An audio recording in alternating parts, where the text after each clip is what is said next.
3 powerful life lessons from my 30 years of working with people globally, and a bonus at the end, practical strategies you can use for a happy, healthy, wealthy life. My name's Poppy. I'm a psychologist, psychotherapist, coach. I've worked for 3 decades with people all over the world, different issues. And I teach self-mastery, how to master what you think, what you feel, and what you do, so you can have a life of thriving.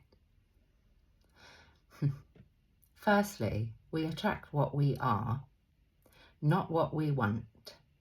And what I mean by that is, however we present in the world, our actual core, consistent way of being, our mood, our expectations, our generosity of spirit, how positive or not we are, we attract that back from other people in the main. So we may want X, Y, and Z riches or whatever it might be. However, it's quite a complex process about how to get what we want. I've put that on my page here, how I can help. That video talks to that.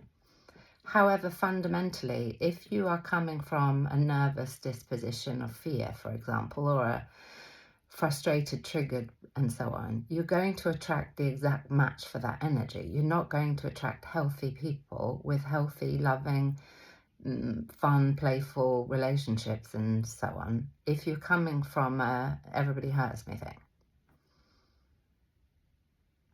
Life lesson.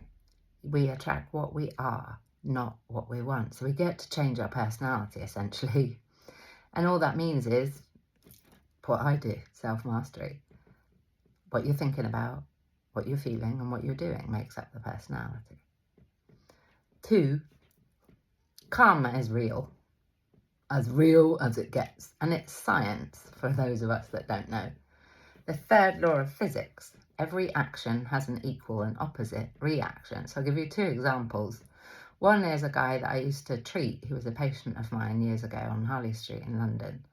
And he spent years walking around London with his briefcase, and his wife and family thought he was at work. And actually he'd been sacked or let go. Something had happened. So he went off to work every day in their eyes. And he wasn't able to maintain it, the lies. He was too ashamed. His family were very strict, in fact abusive actually. His family, his wife and kids, obviously were there, waiting for the money to come in and so on. So he started to steal and resell, I think it was, credit cards. So by the time he came to me, he was being done for all kinds of fraud and so on. And it came out in the end. Everything does.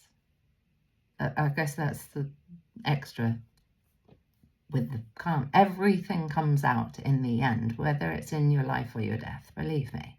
3 decades of this I've been doing. Plus I've lived. Another example is a therapist I knew, and he marketed himself as a relationship specialist. And he didn't do the work at his end. And what I mean by that is he didn't look at his own issues, his own difficulties. So he was protesting really with how he worked and how he advertised. I'm a relationship specialist. So somehow, and we do it a lot, I certainly did, he bypassed his own disturbance and need to heal and did safe stuff, a few courses here and there, tips and hacks, a bit of coaching, a bit of therapy, counselling, I think he'd done. So his wife left him for a woman. Karma. It's not here to punish us, it's science, equal and opposite. So, any of us, I would recommend that we right any wrongs by taking ownership of them and doing better. That's the best we can do, right? What did we learn? Do better. Release it. Let go of any self-judgment and so on. I'm bad and I'm terrible. It's unforgivable. That's never going to do you any good. And everything, in my opinion, is forgivable. It's what we do with it now. 3, if we come and when we come from ego and fear, things go wrong. What I mean by that is the ego is all about judgment, and that we need the ego. It's judging in relative position us to others. Are they safe? Are they this? Are they that? However, the judgment bit is the main bit because it comes from fear. I'm not safe, so I will protest. I'll be better than you. I'll buy more, do more, X, Y, and Z. The healthy version of that is discernment, where we're judging. However, it's not coming from fear. It's coming from wisdom and the ability to assess. It's not, that's wrong, or I have to have that. It's not loaded with emotion. It is very calm to say, oh, I'm just gathering information about how I would like to be, essentially, or what I need to get to do to protect myself. Ego and fear. An example, well, you could think about it. What things, 3 things that come to mind, have you done through fear? And how did that go? An example for me, I'll never forget it. I was signing a contract for an apartment block in the States. And as I was signing it, I thought, I don't want to do this. I'm doing it through fear because I don't know what else to do, where to live, and so on. It was an extension. I'm signing, and it was a long time ago. However, I'm thinking, this is going to bite me. It did. $14,000. It almost kind of cost me because I found different ways to deal with it. Couldn't get out of the contract. I kind of could. So, we get to learn to be savvy is the point. However, that was very painful and very stressful, and I damn knew it. I wasn't prepared to take the risk, to listen to myself, to listen to the red flags and do something about it. I did what most of us do for the majority of our lives, if not all of our lives, is just be ruled by fear. Bonuses. These are billionaire success principles. How many have I got? I'll give you the overall. And I mean that. I've been studying humans. This is not a job. This is a lifestyle. You get to be happy and free, and so do I. Daily practices. The ideal, in my opinion, tried and tested, these are proven practices, is 60-40 that you put into the world each day. Creativity and reactivity. And I'm not talking, paintings and so on. That too. Is that we get up in the morning and we create something. We're not reactive immediately, meaning pick up the phone, eat, whatever, call someone. That's all reactivity. It's all coming from ego and fear, for the most part. What's happening? What do I have to do? What did they say in my absence? Yada, yada. I have to respond to emails and so on. Creation would be, what do you get to bring into the world? What's your word of the day? Who are you going to show up as? Why? And so on.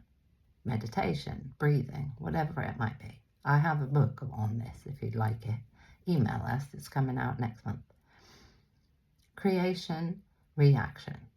So, and I get it. It takes discipline. However, if we'd like a good life that's healthy and balanced, we model proven practices. We get to do what other people have done so we can have what other people have. However, again, most of us don't do this stuff, which is why we're sort of, in our own way, sick and twisted and, not happy and not thriving. Underperforming. I was saying to my mum yesterday, there's a comedian in the UK, and I think this is his concept. However, he used to say, out, out, when you're going out. Are you going out for a drink or whatever? Are you going out, out, meaning really out? Really intentional about what you're doing. In my opinion, we don't live generally out. We don't live full throttle. We don't, really, really lean on what do I care about and what am I going to cause and create in this world whilst I'm here. We play it safe and we come from ego a lot of the time, hence karma, attracting what we are and so on. Growth and contribution, this is where I'll leave it. Pop in the chat if you want a part 2. I'm happy to do one. Growth and contribution. Tony Robbins talks about this. Again, I mention him quite a lot because he's had a very profound impact on me. Spiritual needs to grow, to create new neural pathways in our brain every single day and to contribute every single day. And this is a contribution. Your comments are a contribution. Something greater than us that we're putting our energy into. Something else. Those spiritual needs, in my clinical view, also are missing when people are mentally unwell. And we all have mental health. I can't press this point enough. We all have physical health. Severe enduring mental health issues, medication and hospitalizations and so on, that's not mental health. That's examples of mental health issues. The health of our mentality globe-wide, demonstrated by how much suicide there is, addiction, obesity and so on. We're not mentally well in our culture. Our culture is sick in the head. I'd love that to change. So if you would, perhaps take one thing. You could pop in the chat. What one thing was useful from what I've said? And maybe what one thing do you notice that you think, maybe if she said it that way or did this, maybe that would be even better for me. And then I could have a look at that and that might help me improve. Equally, you could pop anything in the chat that you feel, because of your generosity of spirit, we might benefit from. So take it with my love. Like, follow, all the things. And again, if you want a part 2, I'm happy to give it. Big love.